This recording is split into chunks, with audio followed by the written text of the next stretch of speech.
Hey everyone, it's me Hamza and you are watching H T reacts. Welcome back to the channel. Buddies, कैसे हैं आप? सब ठीक ठाक हैं? तो टाइटल हिस्ट्री से भी है ताल्लुक़ और आज के जो कॉन्फ्लिक्ट्स हैं उनसे भी ताल्लुक़ है। टाइटल है जी 365 मूर्तियों मूर्तियाँ निकली काबा से, हिंदू साम्राज्य जिंदा। 360 का तो मुझे फिगर पता है कि 360 मूर्तियाँ काबा के इर्द गिर्द थी इस्लाम आने से पहले। और जब इस्लाम मक्के में दाखिल हुआ तो फिर मतलब हिजरत से वापस पे जब फतेह मक्का हुई तो फिर उन 360 मूर्तियों को, बुतों को हटा दिया गया था। तो वो तो मुझे पता है, लेकिन अभी ना कोई न्यूज़ देखी। चलो देख लेते हैं वीडियो, जिन्होंने बनाई है कुछ सोच समझ के लिखा होगा। पहले हम देख लेते हैं फिर बात करेंगे। तो शुरू करते हैं 3 2 1 एंड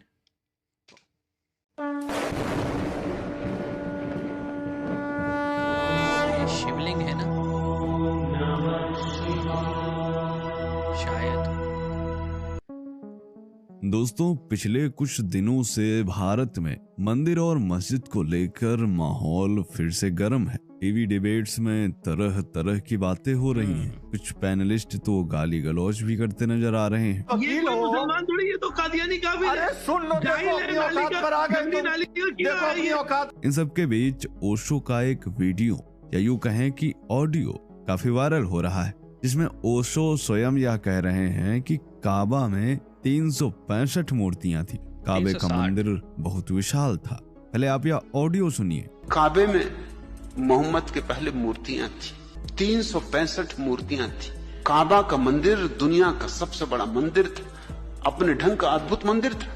ऐसा कोई मंदिर दुनिया में नहीं जहां 365 मूर्तियां और प्रत्येक दिन की पूजा एक मूर्ति को मिलती थी। मोहम्मद ने वो मूर्तियां समाप्त करवा दी, क्योंकि मोहम्मद निर्गुण और निराकार के उपासक थे, सगुण और साकार के नहीं, इसलिए मूर्तियां खंडित कर दी गई। दोस्तों, इस्लाम को विश्व का सबसे शांतिप्रिय मजहब कहा जाता है। फिर आखिर ऐसा क्या हुआ कि यह मजहब आजकल पूरी दुनिया में आतंक का पर्याय बन चुका है? इस्लाम से पहले काबा कैसा था? आखिर क्या है इस्लाम से पहले के अरब का इतिहास? जानेंगे आज के इस वीडियो में। बने रहिए हमारे साथ वीडियो के अंत तक और कमेंट में तो हर हर महादेव जरूर लिखें। नमस्कार, स्वागत है आप सभी का द साइंटिफिक हिंदू पर, और मैं हूं आपके साथ आपका दोस्त धीरेन्द्र। दोस्तों, मक्का में स्थित काबा मुसलमानों का सबसे बड़ा तीर्थ स्थल है, परंतु काबा को लेकर भी समय समय पर प्रश्न उठते रहते हैं कि यह कभी एक विशाल शिव मंदिर था। इससे पहले भी हम अपने कई वीडियोस में ये बात सिद्ध कर चुके हैं, और इसी कड़ी में एक बार फिर कुछ और जानकारी के साथ आज का यह वीडियो हम आपके समक्ष रख रहे हैं। पिछले वीडियो में हमने आपको तुर्की के संग्रहालय में मौजूद एक प्राचीन ग्रंथ सायर उल ओकुल के विषय में बताया था, जिसमें इस्लाम से पहले अरब का इतिहास लिखा हुआ है। इस ग्रंथ में भी वर्णन मिलता है कि जहां आज काबा स्थित है वहां एक विशाल शिव मंदिर था, परंतु जब इस्लाम का उदय हुआ तो काबा में स्थित सभी 365 मूर्तियां तोड़ दी गईं, क्योंकि मोहम्मद के परिवार वाले शैव थे। इसलिए खंडित शिवलिंग को वहां की दीवारों में चुन दिया गया, और इसे ही आज संगे अस्वद नाम से जाना जाता है। मूर्तियों को तोड़ने का सिलसिला जो काबा से शुरू हुआ, वह पूरी दुनिया में धीरे धीरे फैलता गया। मुगल काल के दौरान तो लाखों मंदिर और मूर्तियां नष्ट कर दी गईं। यहाँ तक कि अरब का ज्यादातर प्राचीन इतिहास भी समाप्त कर दिया गया। यह विवाद केवल यहीं तक नहीं रुका। पश्चिम बंगाल, असम सहित भारत के 9 राज्यों में यह काम अभी भी जारी है। यह बात जानी मानी लेखक तस्लीमा नसरीन भी कह चुकी हैं। उन्होंने सोशल मीडिया पर लिखा था कि पैगंबर मोहम्मद ने काबा में पेंगन समुदाय की 360 मूर्तियों को खंडित कर दिया था, और उनका अनुसरण करने वाले उनके ही नक्शे कदम पर चल रहे हैं। खान अकेडमी नामक वेबसाइट पर प्रकाशित इस्लाम के इतिहास के अनुसार पैगंबर मोहम्मद को सन 620 में मक्का से बाहर निकाल दिया गया था, और उन्होंने तब यथरीब में शरण ली थी। इस जगह को ही आज मदीना के नाम से जाना जाता है। 629 से 30 ईस्वी में उनकी वापसी के बाद ये जगह इस्लाम की पवित्र स्थली बन गई। इस वेबसाइट पर इस बात का जिक्र है कि इस्लामी युग से पहले काबा में काला पत्थर यानी शिवलिंग तथा पेंगन समुदाय की कई मूर्तियां थी, जिन्हें पैगंबर मोहम्मद ने पूरी तरह से साफ कर दिया। वेबसाइट पर यह भी कहा गया है कि काबा की मूर्तियों को समाप्त करके पैगंबर मोहम्मद ने एकेश्वरवाद की स्थापना की। इसी तरह द मॉर्गन लाइब्रेरी नामक वेबसाइट पर उस तस्वीर का विवरण दिया गया है जिसमें पैगंबर मोहम्मद के दादा एक पत्थर के सामने सिर झुका रहे हैं। इस वेबसाइट पर भी बताया गया है कि मोहम्मद से पहले काबा में 360 मूर्तियां हुआ करती थी। दोस्तों, काबा में 365 मूर्तियां थी या फिर 360, इसकी सही जानकारी नहीं मिलती क्योंकि ज्यादातर अरबी इतिहास मोहम्मद के समय में ही नष्ट कर दिया गया। परंतु एक बात तो साफ तौर पर सिद्ध होती है कि काबा में हिंदू देवी देवताओं की मूर्तियां थी और उन्हें मोहम्मद और उनका अनुसरण करने वाले लोगों ने पूरी तरीके से नष्ट कर दिया। दोस्तों, अरबी इतिहास को भले ही नष्ट किया गया परंतु सत्य एक ना एक दिन उजागर जरूर होता है। ओके, इन्होंने बिफोर आप कह लें कि फ़तेह मक्का से पहले का रेफरेंस दिया है। बेसिकली 360 थी, जितनी भी टेक्स्ट पढ़ा है उसमें 360 का ही जिक्र मिलता है। और ये भी है कि हर मूर्ति का एक दिन होता था। अब सीन ऐसे है, जितना मैंने पढ़ा है वो ये है कि हज़रत इब्राहीम जो थे, जिन्हें हम अब्राहम भी इंग्लिश में आपने सुना होगा, वो अम्मा हाजरा जो हैं उनकी वाइफ जो थी, और हज़रत इस्माइल जो हैं जिन्हें एशमाइल के नाम से भी आपने सुना होगा इंग्लिश में, वो जो हैं अपने बीवी बच्चों को मक्के की बेयाबान में छोड़ के गए थे। उन्हें हुक्म हुआ था ऊपर से अल्लाह की तरफ से। अब जब वो यहाँ पे छोड़ गए तो यहाँ कुछ भी नहीं था। मक्के की पूरी वादी बंजर थी, बेयाबान थी, कोई आबादी नहीं थी। इसके अतराफ़ में लोग रहते थे, इस वादी में नहीं रहते थे क्योंकि यहाँ पे ना पानी था, ना कोई घास फूस, कुछ भी नहीं था, बिल्कुल बंजर पहाड़ थे। तो हज़रत इस्माइल को प्यास लगी और उनकी वालिदा जो थी उन्होंने दो पहाड़ियों सफ़ा और मरवा के दरमियान पानी की तलाश में चक्कर लगाए थे 7। और उस दौरान फिर हज़रत इस्माइल अलैहिस्सलाम जो थे उनकी एड़ियाँ उन्होंने प्यास की शिद्दत से जब ज़मीन पर रगड़ी तो वहाँ से चश्मा फूटा पानी का, और जिसको हम जमज़म कहते हैं। अब पानी निकलता ही जा रहा था, थम नहीं रहा था, मतलब फैलता जा रहा था। तो अम्मा हाजरा जो थी उन्होंने एक बाउंड्री बनाई उस चश्मे के गिर्द मट्टी से, और अल्फाज बोले थे ज़मज़म यानी ठहर जा, या तो वो फिर पानी उस बाउंड्री से बाहर नहीं निकला। ठीक है, ये जो हमने टेक्स्ट पढ़ा है। अच्छा, फिर जब पानी निकल आया तो फिर ज़ाहिर सी बात है लोगों को आना जाना शुरू हुआ वहाँ पे। पूरी आप कह लें कि जो इस्माइली नस्ल थी वो स्टार्ट हुई, और उसी में से फिर कबीले बने, कुरैश। एंड देन काफ़ी टाइम बाद आपको पता है हज़रत इब्राहीम अलैहिस्सलाम जो हैं वो तो कोई 4-5 हज़ार साल पहले का ये सीन था। तो फिर आपको पता है, आपको मतलब हज़रत मूसा हैं, हज़रत हारून हैं, उसके बाद ईसा हैं, एंड इस तरह बहुत सारे अम्बिया गुज़रे पूरे मिडल ईस्ट में ये हैं। तो हज़रत ईसा के बाद जो है ना कहा गया था कि एक आखिरी पैगंबर आएंगे, फाइनल मैसेज होगा, और फिर वही मैसेज लास्ट तक रहेगा। तो उस टाइम तक क्योंकि 500-600 साल गुजर गए, अभी तक कोई पैगंबर आए नहीं।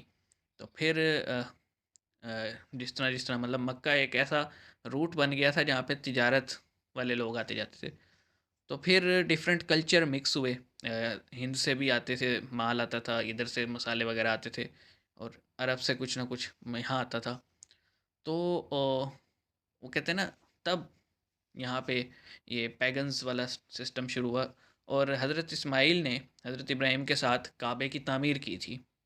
और फिर कुछ टाइम बाद ये भी कहा जाता है कि उस काबे की तामीर में जो पहले बनी थी कंस्ट्रक्शन, उसमें जिन्नात जो थे और डिफरेंट जो मखलूक़ात हैं जो हमें नज़र नहीं आती, विजिबल नहीं है हमारी आंखों से, उन्होंने हेल्प की थी, उन्होंने पत्थर ला ला के दिए थे।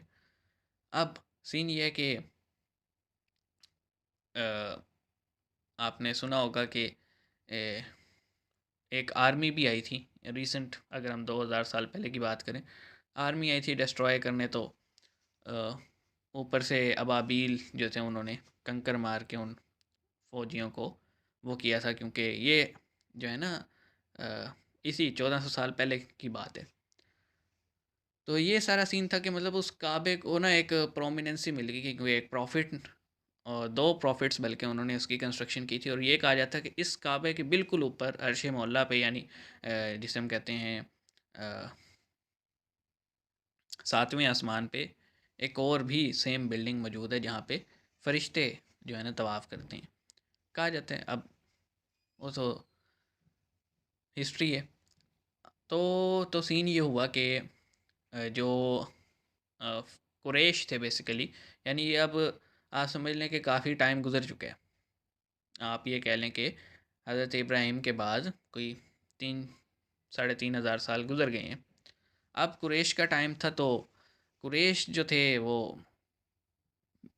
आइडल्स वर्शिप करते थे और पैगन्स बेसिकली रखे हुए थे उन्होंने।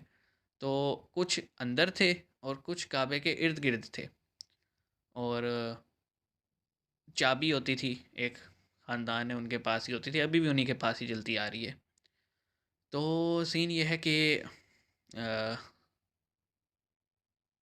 हजूर ने कभी नहीं की थी वर्शिप, और 2-3 बार जब कंस्ट्रक्शन वापस की गई तो ये जो हजर असवद जिसे आप ब्लैक स्टोन कह रहे हैं, इसको लेके ना लड़ाई चलती रहती थी। तो ये कहा जाता है कि जो बड़े बड़े लीडर्स थे उस वक्त के मक्का के, उन्होंने एक कपड़े में रखा, 4 कोनों से पकड़ा और हुजूर ने उसको उठा के रख दिया कपड़े में कि अब आप ये यहाँ पे फ़िक्स कर दें। तो वो उससे पहले का ही है, मतलब ये जो ब्लैक स्टोन फिक्स होने ना, ये इस्लाम से पहले का है। उसके बाद वही का नज़ूल शुरू हुआ, इस्लाम की वही आई, फिर मदीने गए, और मदीने से वापसी ये कोई 25-30 साल का अरसा है बीच का। और जब वो आए थे तब जो है ना उन्होंने हज़रत अली जिन्हें कहा जाता है उन्हें सवार किया था, और जो काबे के अंदर जो बुत थे वो तोड़े थे। तो 360 बुतों का जिक्र है, ठीक है। आप इस पे ये कहना कि मतलब सारा इतिहास गया ऐसे नहीं है। बेसिकली अभी वो प्रिजर्व था मामला सारा, आज से तकरीबन 150-200 साल पहले तक, जब तक तुर्क मौजूद थे।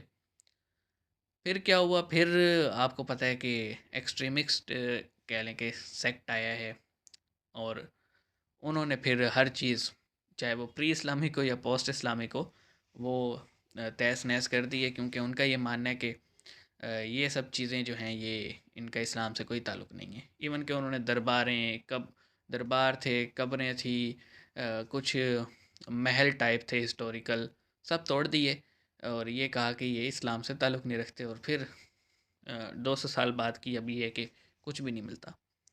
तो ये है स्टोरी, मैंने मोटे मोटे वाक़यात आपको बताए हैं, वरना इस पे तो हम कहें कि पूरा दिन भी गुजर सकता है अगर इसको सुनाया जाए। तो ये सीन है, मतलब ये ब्लैक स्टोन जो है इस्लाम आने से पहले ही फिक्स हो चुका था काबा में, और उससे पहले ये इसका ज़िक्र है कि बाहर रखा होता था, ठीक है। बाद में इसे, क्योंकि वो बाहर भी नहीं था तो अंदर ही, वो ये हुआ था कि एक एक अटैक हुआ था मक्का पे, काबे को ऑलमोस्ट गिरा दिया गया था, और वो ब्लैक स्टोन जो है वो एक बादशाह अपने मुल्क ले गया था, तो वहाँ से फिर ये वापस आया था। तो फिर झगड़ा कुरैश के दरमियान हो रहा था कौन रखेगा, तो फिर कहा गया था कि हम लगा देते हैं। तो बुक्स में है कि ये पहले से ही उसमें था, ड्यूरिंग कंस्ट्रक्शन इसे बाहर रखा गया था, जब टूट गया था रिकंस्ट्रक्शन हो रही थी, और फिर इसे वापस लगाया गया। तो थ्रू आउट कह सकते हैं कि आप ये स्टार्टिंग से, जब से काबा तामीर हुआ था आज से हज़ारों साल पहले, तब से ये उसमें मौजूद था ब्लैक स्टोन। तो ये है स्टोरी, और ये भी कहा जाता है ये ब्लैक स्टोन बेसिकली जन्नत से का पत्थर है, और दुनिया में जैसे जैसे गुनाह बढ़ते गए, या आप ये कहें कि कलयुग बढ़ता जाएगा आपके उसमें टर्म में, तो ये मज़ीद ब्लैक होता जाएगा। ये है स्टोरी। तो अभी ये कंटिन्यू हो सकती है, लेकिन मिलते हैं नेक्स्ट वीडियो में। अपना ख्याल रखिएगा। सी यू गाइस।